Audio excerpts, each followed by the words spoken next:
Sometimes hiding under the most common item on our table is a fascinating story, and the story we've got today is all about pepper. Pepper is on everyone's table. You go to a restaurant, there's a pepper shaker. You go any place. It's so inexpensive, we can get it in little paper packets. They give it away. But in the 18th century, pepper was a very, very important commodity, and it gets more important as we go back in history. Pepper makes or breaks a fortune. It's an amazing product. Pepper has a long and fascinating history. It goes back well beyond the 11th century in Europe, places like France and Great Britain. It was a traded commodity back then and very expensive. And the pepper that they had then is not the pepper we normally use today. It's from India, but it's kind of from an inland portion. And in those early days, pepper was imported overland. And so that the pepper that they had was long pepper. We can still get long pepper today. It's related to the standard black pepper, but it's got a kind of an interesting and different flavor. But it falls out of favor because of the trade routes that start to happen in Europe in, say, the 15th and 16th century. All of a sudden, the idea that they could sail all the way around Africa and get to India changes the world and economics. And one of the things that changes massively is pepper. The standard black pepper that we have comes from the Malabar coast of India. And on that coast, they would take black pepper in and ship it all the way into Europe. The people who mostly were benefiting from that early on were the Portuguese. But it seems like none of these seaborne trading empires lasted for more than, say, 100 years or so. That changed, and the Dutch took over. And the Dutch were the major benefactors of importing pepper into Europe. And then the English came in for importing pepper. So we see pepper here kind of getting into Europe even through the 18th century. And this is hundreds and hundreds of years of importation. It was still a fairly expensive commodity, even for standard people's tables in England in the 18th century. Although pepper is probably the second most common flavoring in all of the recipes. If you kind of gather up the dozens and dozens of English cookbooks from the 18th century, pepper's number 2. Salt, of course, is going to show up in more recipes, and our amazing nutmeg is probably in there at number 3. But pepper was wildly popular in these recipes. The question is could normal people afford pepper? Some could and some couldn't. But as time went on, pepper slowly became less expensive as they could import more and more of it. Other foundation stones of the trade are, of course, nutmeg, cloves, things like cinnamon and ginger. These are all so popular. They were basically filling up ships with nothing but spices and sending them back into Europe. Now imagine these spices going into kitchens all over Europe. And this is supporting a massive industry of the shipping. So we've got hundreds and hundreds of wooden sailing vessels with thousands of sailors that rely on this trade as their income. This has to happen. And this is a trade route for thousands of miles back and forth. This trade route goes all the way around the Horn of Africa. It isn't until the later part of the 19th century when the Suez Canal opens up and it completely changes some of these trade routes. Interestingly, in the 18th century and early 19th century, if we look into the records of trading posts on the frontier in North America, where only the frontiersmen were at, we still find references to specific spices like black pepper, like nutmeg, like cinnamon. It's going all the way into the frontier. It isn't just a city spice. Now today we will find peppercorns in multiple colors. We'll find the standard black peppercorns. We'll also find white and green. Now these are all from the same plant. There's the same little peppercorn. It has to do with the way they are harvested and treated. The green ones come from picking them when they're unripe and particularly preserving them to keep their color, but they still shrivel a little bit. Then we have the black peppercorns that are picked maybe a slightly bit later, and they let them age without preserving them, and they kind of shrivel up and turn black.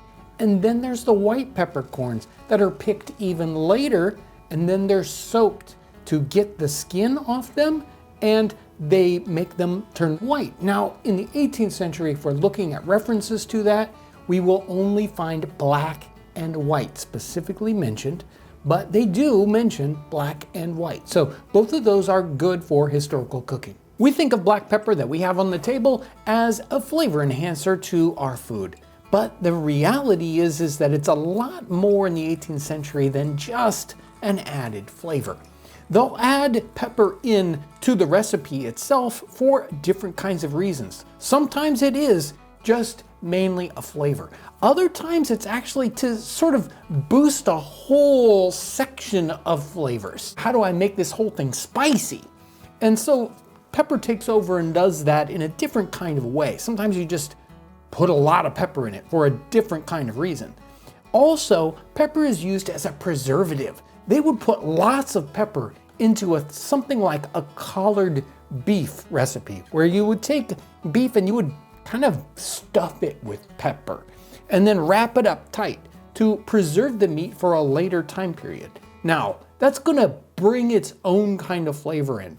Initially, it's there for preserving, and then later on, no, I want to have that intense pepper flavor. So now we have pepper added to things like jerky. Pepper gets added to sausage and other items specifically for its preserving technique here. And sometimes they're using pepper just to keep bugs out of something.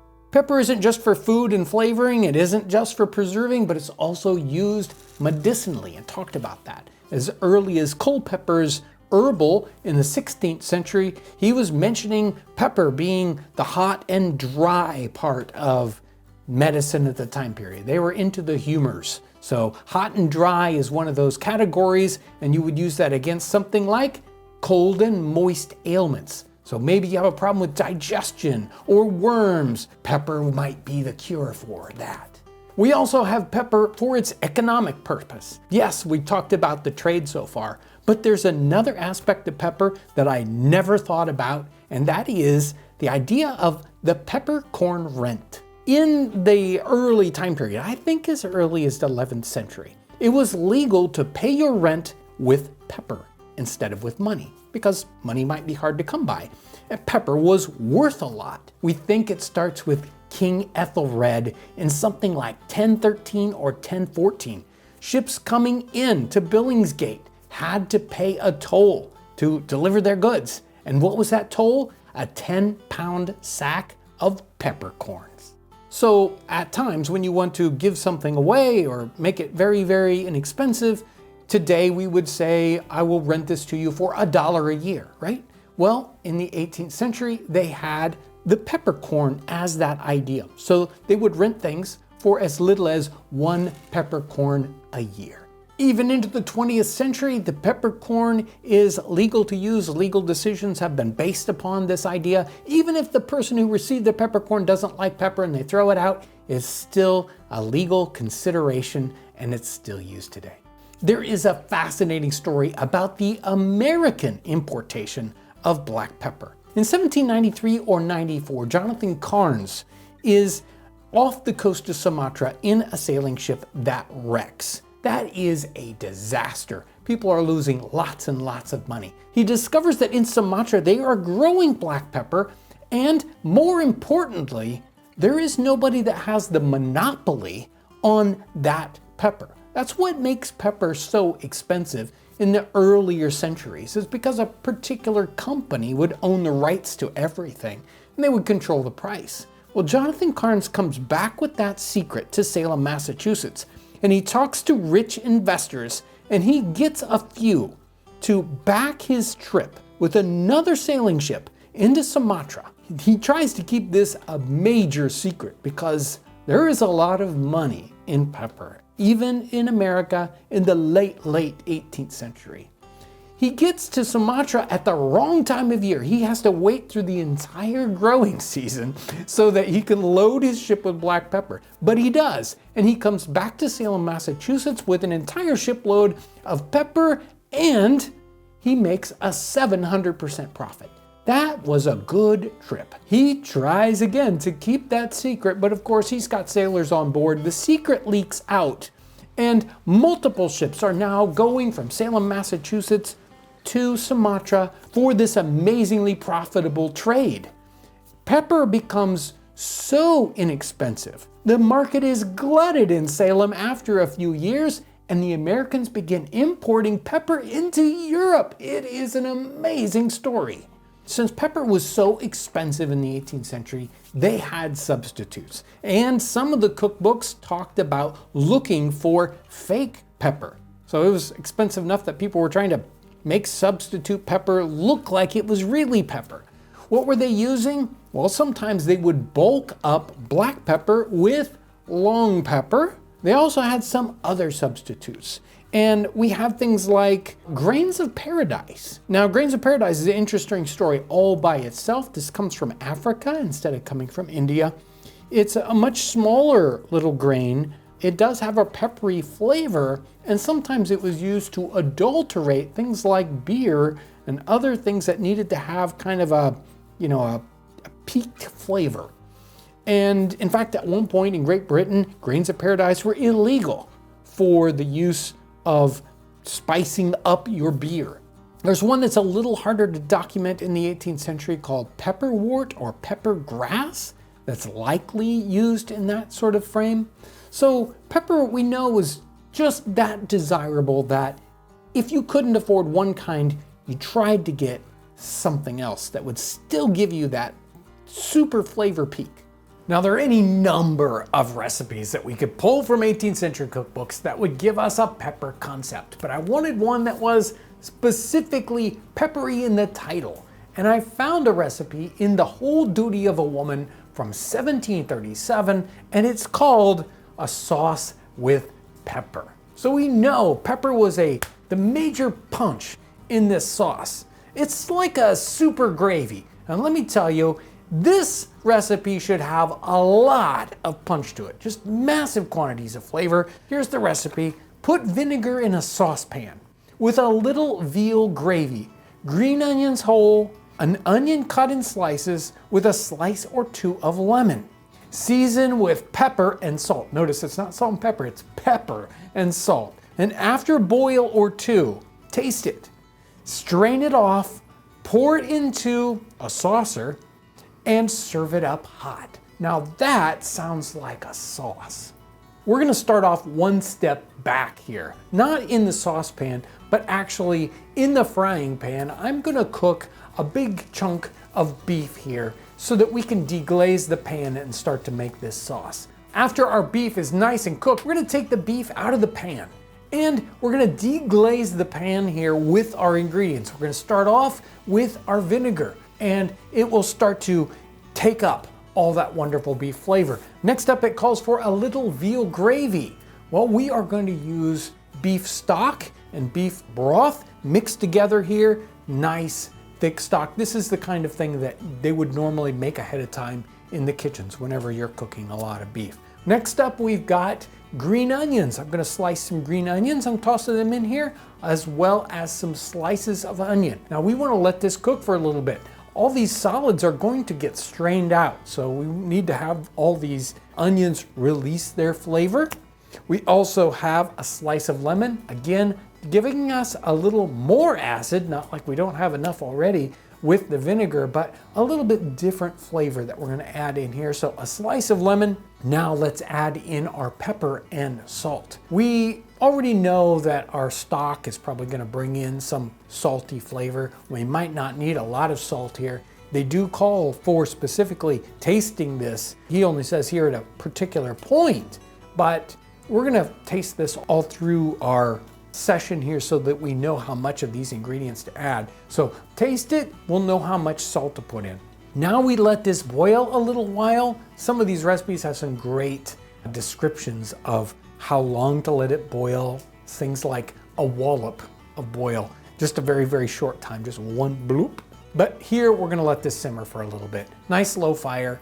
And then we can strain all these solids out and we have our sauce. And then we can try it with our beef. Now I would just pour this straight on the beef, but we might not want too much or too little. If we put it on the side, it can use just the right amount.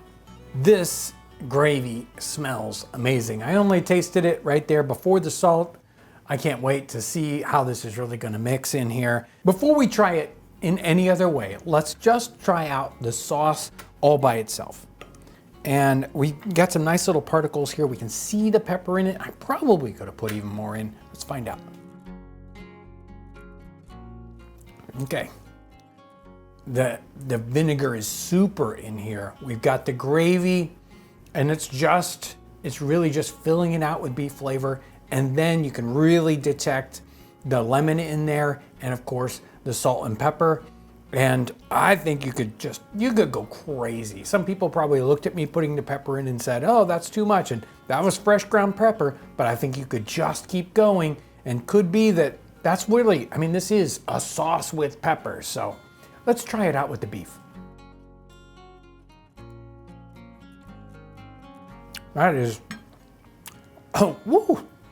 It's a little bit something to it. That is an amazing sauce. I probably could have put even more pepper in it. It's so good.